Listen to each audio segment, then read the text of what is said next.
What's up, family, and welcome back to the channel. We are now going to step into episode 3 of, just the application process and what things to do, things to be concerned about, this, that, and third. Now, we're going to talk about your letters of recommendation. Now, these are going to be very, very important because this kind of helps give the application committee a view of who you are and how active you are wherever you get these letters of recommendation from, whether it be from professors, whether it be from place of work, or just family, friends, church members, things of that nature. So you get the ability to ask up to 6 people for a letter of recommendation.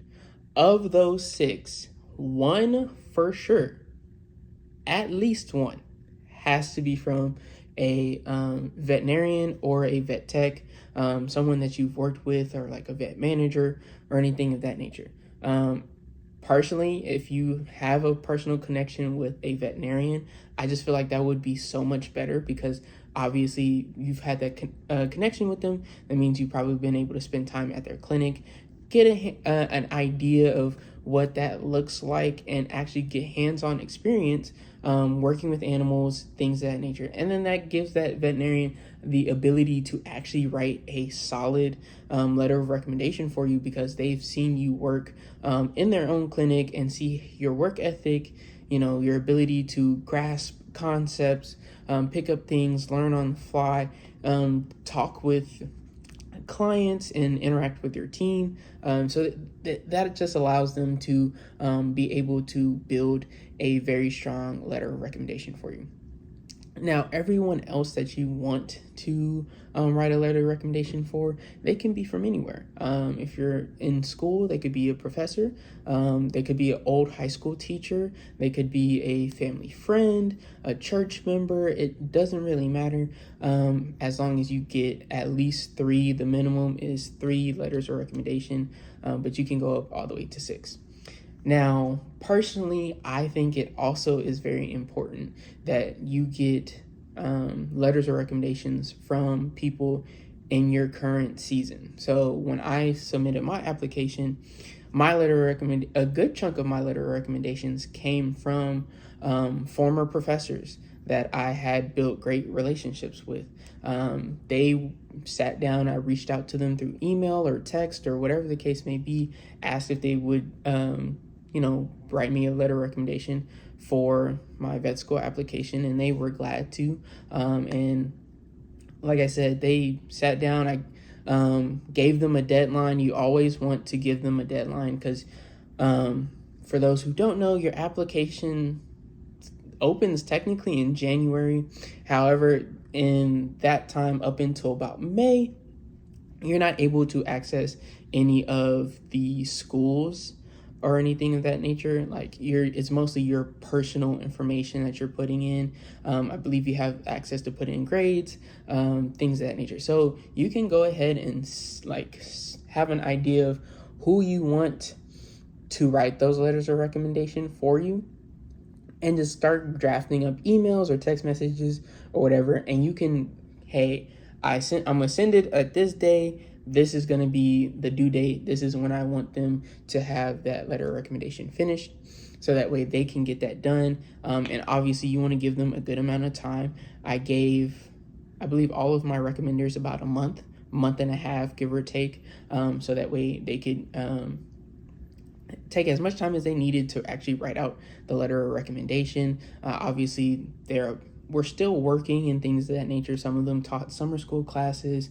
Some of the letters of recommendations I got were from church members, so they had their own jobs. So it depended on how long it took them to actually write out the letter of recommendation itself. The other thing I will say, and once again, at some point in time, I plan on actually kind of doing a video showcasing the VimCast website, what the application process looks like once you get in, once you log in, and what all you see, and going through everything. But in your application portal, there is an ability to, when you send off the request for the letter of recommendation, there's an ability to either get that letter of recommendation that they write back, like it gets sent back to you, or B, do it to where they upload it, but you won't see what they're writing. From what I was told, it is better to go with that second option, to not be able to see what they wrote about you.